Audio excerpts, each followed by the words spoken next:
எழுத்தாளர் சுஜாதா அவர்களின் சிறுகதை. வாசிப்பது உங்கள் திவ்யா பரத். மற்றொரு பாலு. விளம்பரம் வினோதமாக இருந்ததால்தான் அது பாலுவின் கவனத்தை ஈர்த்தது. டாக்டர் வினோவின் ஆராய்ச்சியில் பங்கு பெற்று இன்றைய அறிவியலின் முன்னோடியாக புதிய பாதைகளில் அடியெடுத்து வைக்க தைரியம் இருக்கிறதா? கீழ்காணும் எண்ணுக்கு உங்கள் பிரஜா எண்ணை குறிப்பிட்டு எழுதுங்கள். பாலு உடனே எழுதினான். பாலுவுக்கு இன்றைய இயந்திர வாழ்வு அலுத்துவிட்டது. அவன் வசிப்பது அஜாக்ஸ் 3 என்று 64 மாடி கட்டடத்தின் 24ஆம் மாடியில், 44ஆம் காண்டத்தின் 16வது அறையில்.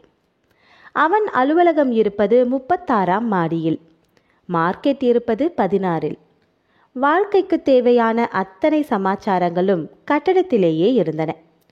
பள்ளிக்கூடம், பணிமனை, வெளியே எதற்கும் போக தேவையில்லை. இறந்து போனால் கூட பேஸ்மெண்டில் இன்சினரேட்டர் இருக்கிறது.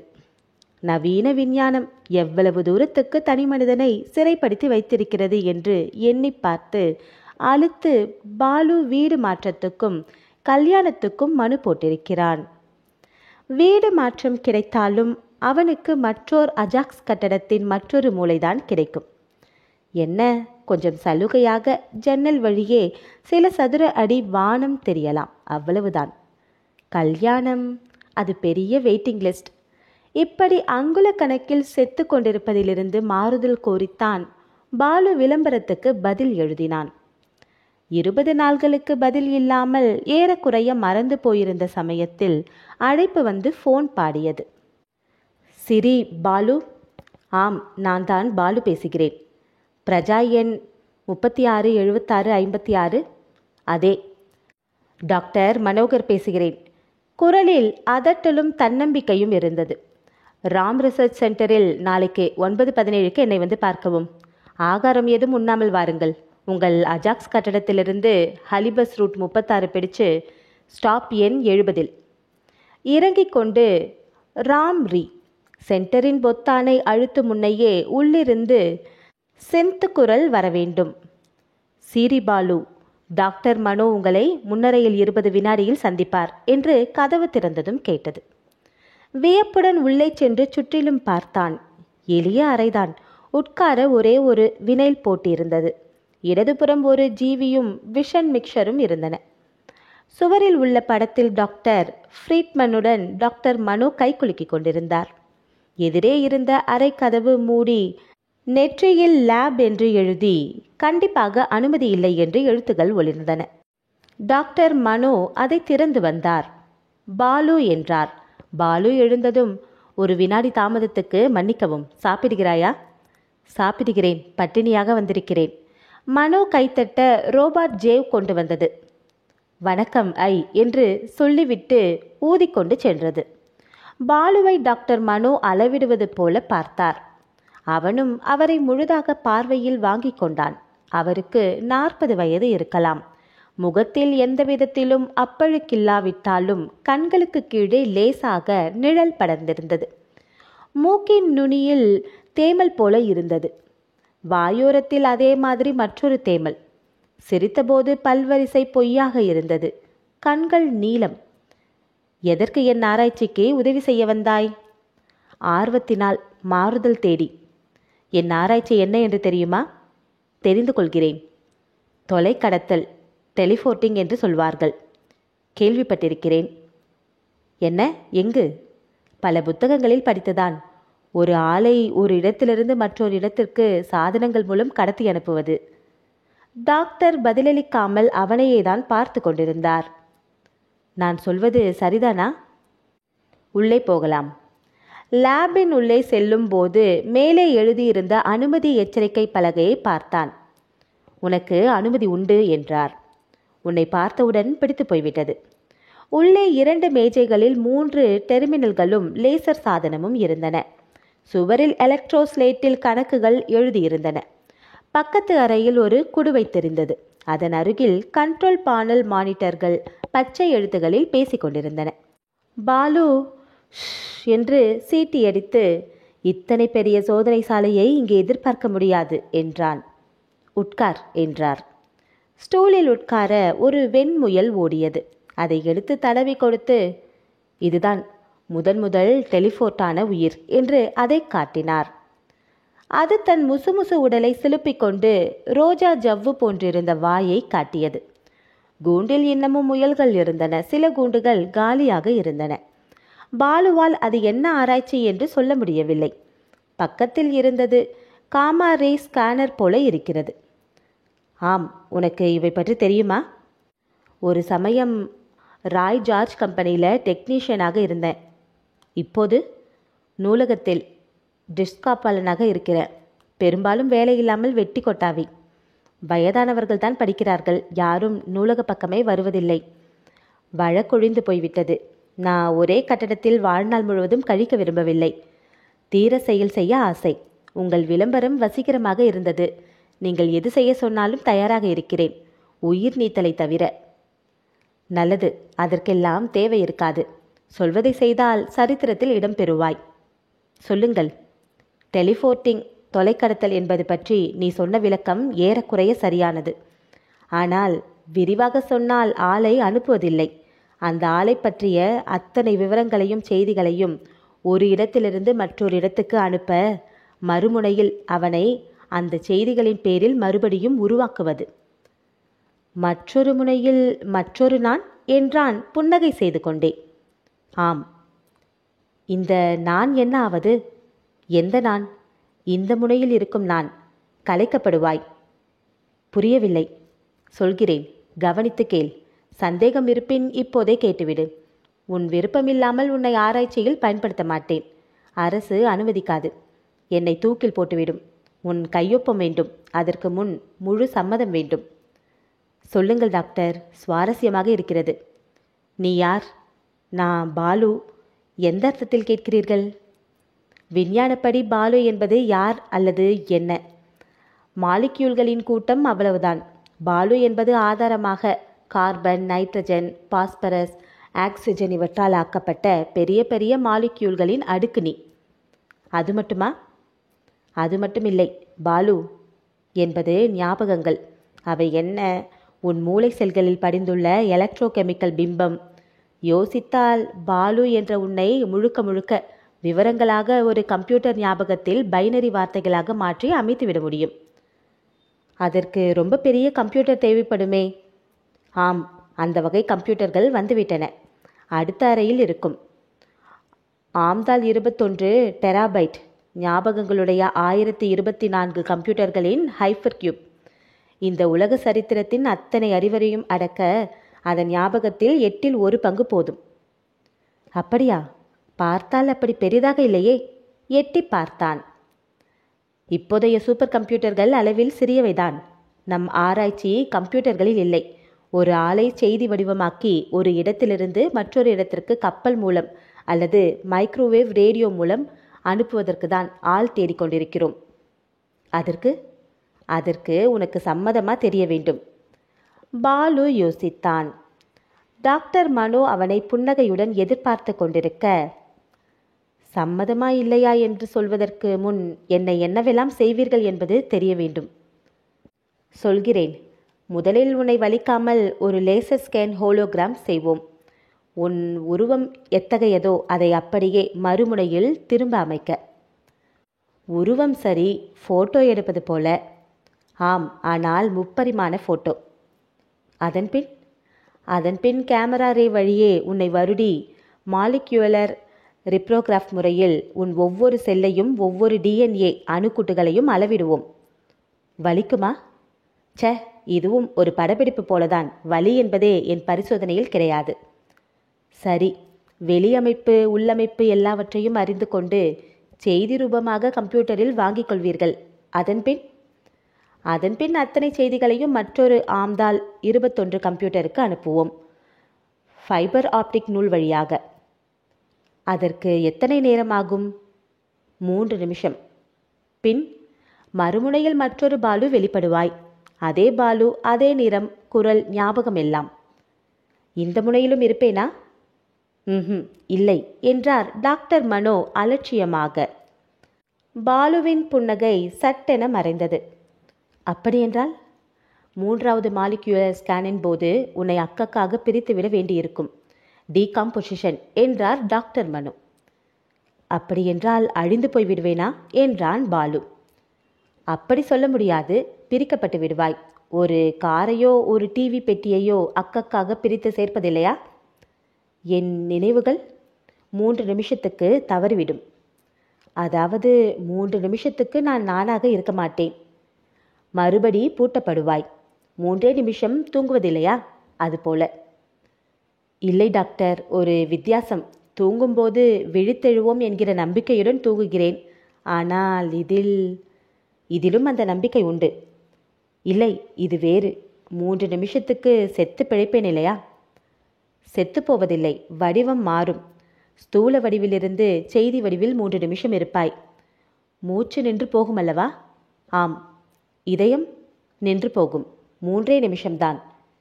எப்படி உத்தரவாதமாக சொல்ல முடியும் 3 நிமிஷம் கழித்து நான் மறுபடி உயிர் பெறுவேன் என்று? உயிர் எங்கும் போவதில்லை, வடிவம் மாறுகிறது, அவ்வளவுதான். உன் அத்தனை விவரங்களும் பாதுகாக்கப்படும் போது நீ எப்படி அழிவதாக சொல்ல முடியும்? பார்க்கப்போனால் உயிர் என்று ஏதும் கிடையாது. மன்னிக்கவும் டாக்டர், எனக்கு சமாதானமாக இல்லை. நான் உங்கள் எந்த பரிசோதனைக்கும் தயார். ஆனால் இந்த மாதிரி உயிர் விட்டு பிழைப்பது என்பது... இதில் என்ன தயக்கம்? உத்தரவாதமாக உன்னை உயிர்ப்பிக்கிறேன் என்று எழுதி கொடுக்கிறேன். போதாது. இதோ இந்த முயலை எத்தனை தடவை டெலிஃபோன் பண்ணியிருக்கிறேன் தெரியுமா? முயலை சரி, மனிதர்களே? மனிதர்களுக்கும் முயலுக்கும் என்ன வித்தியாசம்? முயலுக்கு சிந்தனை கிடையாது, மரண பயம் கிடையாது. அவையெல்லாம் நீக்க மருந்துகள் தந்துவிடுவோம். உற்சாகமாக உணர்வாய். பாலு நாற்காலியிலிருந்து எழுந்தான். எனக்கு நம்பிக்கை இல்லை. நான் சம்மதிக்க முடியாது. ஏன் ஏன்? உட்கார். எங்கே போகிறாய்? இரு. பாலு தன் கைப்பையை எடுத்துக்கொண்டான். டாக்டர், உங்களை ஒரு கேள்வி கேட்கலாமா? என்ன? உங்கள் பரிசோதனையை நீங்களே செய்து பார்த்து கொள்ளலாமே. உங்களுக்கு நம்பிக்கை இல்லாததால் தானே மற்றொரு ஆசாமியை தேடுகிறீர்கள். டாக்டர் மனு லேசாக புன்னகை செய்து, நல்ல கேள்வி. என் மேல் இந்த பரிசோதனை செய்து கொள்ள எனக்கு எந்தவித தயக்கமும் இல்லை. ஆனால் பரிசோதனை என்பது வெறும் தொலை கடத்தல் மட்டுமல்ல. அப்படி கடத்தும்போது கடத்தப்படுபவரின் பல்வேறு உணர்ச்சிகளை, பல்வேறு தகவல்களை சேகரிக்க வேண்டும்.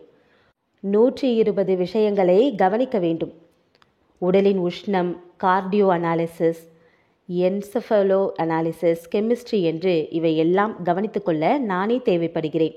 அதனால்தான் முதல் டெலிஃபோன் பிரஜையாகும் பாக்கியம் எனக்கு இல்லை. பாலு யோசித்துவிட்டு தலையாட்டினான். என்ன? இன்னமும் சமாதானமாகவில்லை. வேண்டுமெனில் எனக்கு பயிற்சி கொடுங்கள். அந்த தகவல்களை எல்லாம் சேகரிக்கிறேன். ரொம்ப சிக்கலானது. முதல் பரிசோதனையின் போது அத்தனை தகவல் வேண்டுமா? வேண்டும். இல்லையெனில்... டாக்டர் யோசித்து பாதியில் நிறுத்தினார். பாலு, என்ன சொல்ல வந்தீர்கள் என்பது தெரியும். பரிசோதனை தோற்றுவிட்டால் காரணத்தை அலசுவதற்கு அத்தனை தகவல்கள் வேண்டும், அதுதானே? சச்ச, பரிசோதனை தோற்கும் சாத்தியக்கூறே இல்லை பாலு. பின் ஏன் நீங்களே போக தயக்கம்? டாக்டர் யோசித்தார். உன் சந்தேகத்தின் காரணம், தயக்கத்தின் பின்னணி புரிகிறது. இப்போது நான் என்ன செய்ய வேண்டும் என்று சொல்கிறாய்? முதலில் நீங்கள், அப்புறம் நான். அதற்கு சம்மதம். டாக்டர் மனு மேலும் கீழும் நடந்தார். யோசிக்க வேண்டிய விஷயம். தன் கையை கையால் குத்தி கொண்டார். மூக்கின் முனையை விரலால் நிரடி யோசித்தார். தீர்மானித்தார். நான் போய் காட்டினால் நீ சம்மதிப்பாயா? ஆம். தகவல் ஏதும் வேண்டாம். நீங்கள் ஒரு முறை நிரூபித்து காட்டிவிடுங்கள். எனக்கு உங்கள் கருவியின் மேல் நம்பிக்கை பிறந்துவிடும். அப்படியே செய்யலாம், வா என்றார். அடுத்த அறைக்கு அழைத்துச் சென்றார். அங்கே உள்புற அறை குடுவை போன்று இருந்தது. கதவே கிட்டத்தட்ட 1/2 மீட்டர் கனத்துக்கு இருந்தது. திறந்ததில் லேசாக பஞ்சு போல ஆவியடித்தது. உள்ளே குளிராக இருந்தது. நட்ட நடுவே நாற்காலி போடப்பட்டிருந்தது. அது தரையோடு பொருத்தி இருந்தது. நாலாபுறமும் பெரிய இரும்பு பெட்டிக்குள் நடப்பது போல இருந்தது. எதற்கு இத்தனை வலுவான குடுவை? உள்ளே கொஞ்சம் காற்றழுத்தம் அதிகமாகும். ஷூட் போட்டுக்கொள்வேன். அப்புறம் லேசர் சிதறல் நிகழும்போது அயனைசேஷன் நிகழக்கூடாது. என்ன ஆகும்? நான் உள்ளே உட்கார்ந்த பின் இந்த கதவை சாத்திவிடு. சாத்திவிட்டு வெளியே வானலில் மானிட்டர் கேட்கும் கேள்விகளுக்கெல்லாம் ஆம் இல்லை என்று பதில் சொல்ல வேண்டும். அதன்பின் டெலிஃபோன் ஆன் என்று ஒரு பொத்தான் உண்டு. அதை அழுத்த வேண்டும். அழுத்தினால் நான் அணுவாக பிரிக்கப்பட்டு விடுவேன். அடுத்த அறையில் இருக்கும் ரிசீவருக்கு ஃபைபர் நூல் மூலமாக மின்சார செய்தியாக அனுப்பப்பட்டு விடுவேன். அங்கே மறுபடி கட்டமைக்கப்பட்டு திரும்ப உன்னை வந்து சந்திப்பேன். ஆச்சரியம்! இதற்கெல்லாம் எத்தனை நேரமாகும்? பாரேன், 5 நிமிஷம் கூட ஆகாது, பெரும்பாலும் 3. டாக்டர் மனோ பாலுவை பானல் அருகில் உட்கார வைத்து அதன் விசைப்பலகையில் விரல்களால் விளையாடினார். மானிட்டரின் வண்ணத்திரையில் யார் நீ என்று கேள்வி எழ டாக்டர் மனோ என்று இவர் தட்ட ஒவ்வொன்றாக கேள்விகள் கேட்டுக்கொண்டே வந்தது கம்ப்யூட்டர். அவற்றுக்கெல்லாம் உண்டு இல்லை என்ற பதில் அளித்துவிட்டு பாலு ஏறக்குறைய எல்லாம் அமைத்து விட்டான். மெயின் ப்ரோக்ராம் லோடானவுடன் ப்ராம்ப்ட் வரும்.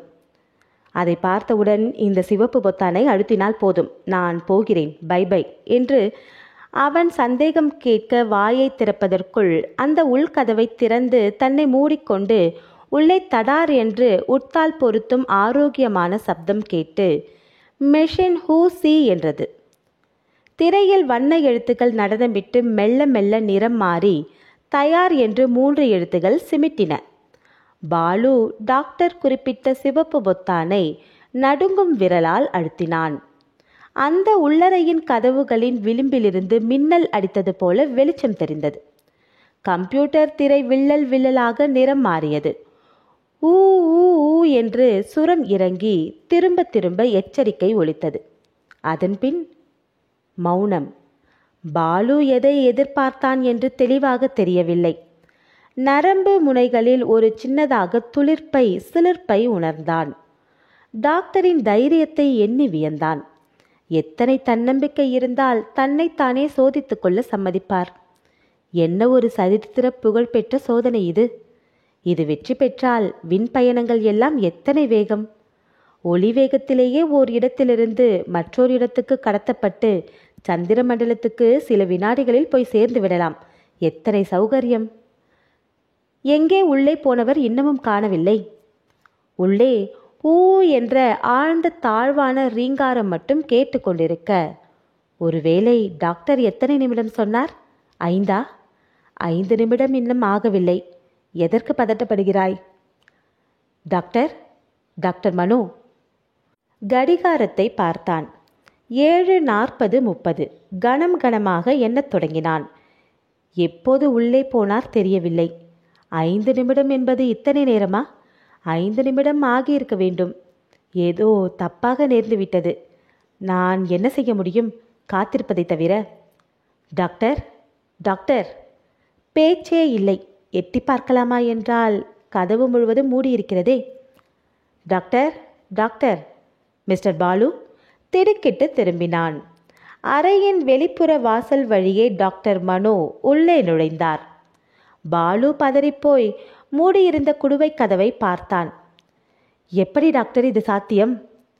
டெலிஃபோர்டிங் கம்பி வழியாக செய்தியாக தப்பி வந்துவிட்டேன். டாக்டர் மனோ, இது சரித்திரம் படைக்கும் இந்த நூற்றாண்டின் மகத்தான சாதனை. இப்போதாவது நம்பிக்கை வந்ததா? டாக்டர் தன் கோட் பாக்கெட்டிலிருந்து கொஞ்சம் பஞ்சு எடுத்துக்கொண்டார். நம்பிக்கை வந்துவிட்டது. டாக்டர், நான் உங்கள் பரிசோதனைக்கு தயார். எப்போது வேண்டுமானாலும் தொடங்கலாம். எங்கே கையெழுத்திட வேண்டும் என்று சொல்லுங்கள். வலித்ததா? வலி என்பதே இல்லை. அது ஒரு குதூகலமான அனுபவம், மிதப்பது போல. அது ஒளி வேகத்தில் செல்வதே ஒரு த்ரில். மனோகர நூல்களால், ராகங்களால், இதழ்களால் கட்டுண்டது போல காதில் ஒரு இனிய இலகல் போன்ற ரீங்காரம். கண்ணை மூடினால் பசுமை திடல்களின் இடையே நீலப்பொட்டுகள், உடலெல்லாம் இன்பம். டாக்டர், நான் தயார். கொஞ்சம் மருத்துவ பரிசோதனை எல்லாம் உள்ளது. உனக்கு அவசரம் இல்லையெனில் நாளை கூட வரலாம். இல்லை, மனம் மாறுவதற்குள் இந்த மகத்தான அனுபவத்தை சுவைக்க விரும்புகிறேன். டாக்டர் யோசித்து, சரி, கொஞ்ச நேரம் அடுத்த அறையில் இருந்தால் கம்ப்யூட்டருக்கு மீண்டும் ஆணை கொடுத்துவிட்டு கூப்பிடுகிறேன். சில மாமூல் பாரங்களில் கையெழுத்திட வேண்டும். ஜூ என்ற பெண் உன்னை சந்திப்பாள். பாலு அடுத்த அறைக்கு சென்று மேஜையில் உட்கார்ந்து கொண்டு நேச்சர் இதழை பிரித்து வைத்து கொண்டான். ஒரு பெண் புன்னகையுடன் வந்து, சிரி பாலு என்றாள். ஆம், என் பெயர் ஜூ. ஸ்டாஸ்டிக் உடை வழியாக அவள் விளிம்புகள் தெரிந்தன. மறுபடியும் புன்னகை செய்யும்போது அவள் கன்னம் செங்குழம்பு போல மாறுவதை கவனித்தான். மேஜையை திறந்து வண்ண வண்ண காகிதங்களை எடுத்தபோது மார்பில் இருக்கும் மச்சம் தொடு என்றது. உங்கள் பிரஜா பத்திரத்தை தருகிறீர்களா? இந்த காகிதங்களில் குறிப்பிட்ட 4 இடங்களில் கையெழுத்து இட வேண்டும். தேர்ந்த விரல்களில் பச்சை நகங்கள். உங்களுக்கு இந்த பரிசோதனையில் பூரண சம்மதம்தானே? பூரண சம்மதம்தான். நீயும் என்னுடன் வருவாயா பெண்ணே என்று அவள் மேல் கை வைத்து தடவி பார்த்தான். ரோபோட் இல்லை, நிஜ மேனி. அவன் கையை தடுத்து நிறுத்தாமல், இதில் உங்கள் வாய்ஸ் பிரிண்ட் தேவை என்று விரல் மைக்கை அவன் முன் வைத்து சொல்லுங்கள் என்றாள். என்ன சொல்ல வேண்டும்? பாலுவாகிய நான் டாக்டர் மனோவின் தொலைக்கடத்தும் பரிசோதனைக்கு மனமார்ந்த சம்மதம் தெரிவிக்கிறேன். இந்த பரிசோதனையின் விளைவுகள் யாவும் எனக்கு முழுவதும் விளக்கப்பட்டன. என் மனநிலையில் எவ்வித கோளாறும் இல்லை. என் உரிமையில் யாரும் எதுவும் குறுக்கிடவில்லை. கையெழுத்து இடும்போது அந்த பெண் புன்னகை மாறாமல் பார்த்து கொண்டிருக்க, பெண்ணே, என்னுடன் வருவாயா என்றான். அவள் அவனை பொய்க்கோபத்துடன் பார்த்து, பரிசோதனையெல்லாம் முடிந்த பின் வருகிறேன் என்றாள். அடுத்த அறையில் டாக்டர் மனோ அந்த குடுவையை திறந்தார். அதிலிருந்து மற்றொரு டாக்டர் மனோ வெளிப்பட்டார். எத்தனை நேரம் அவனுடன் மசமசவென்று பேசிக் கொண்டிருப்பாய்? இனிய இலகல் ரீங்காரம் என்று எனக்கு மூச்சு திணற ஆரம்பித்து விட்டது. வெளியே வந்த டாக்டர் மனோ அங்கே இருந்த டாக்டர் மனோவை பார்த்து, என்ன நம்பிவிட்டானா என கேட்டார். நிச்சயம், இப்போதே தயார் என்று காத்திருக்கிறான். அடுத்த அறையில் கையெழுத்தெல்லாம் போட்டுவிட்டானாம், ஜூ சொன்னாள். நல்ல வேளை, இரட்டையராக நாம் இருவரும் பிறந்தோமா பிழைத்தோம். இல்லையெனில் இந்த பரிசோதனைக்கு யார் சம்மதிப்பார்கள்? முயலை அனுப்பி வெற்றி கண்டாகிவிட்டது என்றெல்லாம் சொல்லி பார்த்து விட்டேன். ஆசாமி பெயரவில்லை. உள்ளே போய் உட்கார்ந்து உன்னை வரவழைக்க வேண்டியிருந்தது. மனோ தன் இரட்டை சகோதரனை பார்த்தார். ஜனோ, இந்த முறையாவது வெற்றி பெறும் என்று தோன்றுகிறதா? போன முறை அனுப்பிய ஆசாமி டிஸ்கிலேயே இன்னும் சிறைப்பட்டிருக்கிறானே, செய்தியாக இருக்கிறானே. என்ன சொல்வது, ஆராய்ச்சி என்றால் அப்படிதான். இந்த முறை காமா கதிர்களின் காட்டத்தை கொஞ்சம் குறைத்திருக்கிறேன். பார்க்கலாம். வெற்றி பெறும் என்றுதான் எண்ணுகிறேன். போய் அவனை அழைத்து வா. நான் கம்ப்யூட்டர் அறைக்கு செல்கிறேன். வெற்றி பெறுமா பார்க்கலாம். இனிமேலும் பாசாங்குகள் கூடாது. டாக்டர் ஜனோ லேபின் பின்புறம் செல்ல டாக்டர் மனோ வெளியே வந்து, சிரி, பாலு வாருங்கள் என்று அன்பாக அழைத்தார். பாலுவின் சட்டை நீக்கப்பட்ட தலையில் கிரீடம் போல என்சஃபாலோ இணைப்புகள் சூட்டியிருக்க ஜூ அவனை அழைத்து திறந்த குடுவைக்குள் கொண்டு சென்று உட்கார வைத்து அந்த நாற்காலியுடன் அவனை நைலான் பட்டைகளால் பூட்டிவிட்டு மறுபடி புன்னகை செய்து பெஸ்ட் ஆஃப் லக் என்று சொல்லிவிட்டு வெளியே வந்தாள். கதவு உஷ் என்று மூடிக்கொண்டது. ஜனோ ரெடியா? ரெடிடா மனோ. இந்த முறை நிஜமாகவே டெலிஃபோர்டர் ஆன் என்ற செம்பொத்தானை அழுத்தினார். சிறுகதை நிறைவுற்றது. நன்றி. இந்த ஆடியோ உங்களுக்கு பிடிச்சிருந்தா லைக் பண்ணுங்கள், ஷேர் பண்ணுங்கள், உங்களுடைய கருத்துக்களை கமெண்ட் பண்ணுங்கள். தமிழ் நாவல் அரசு சேனலை மறக்காமல் சப்ஸ்கிரைப் பண்ணுங்கள். நன்றி, வணக்கம்.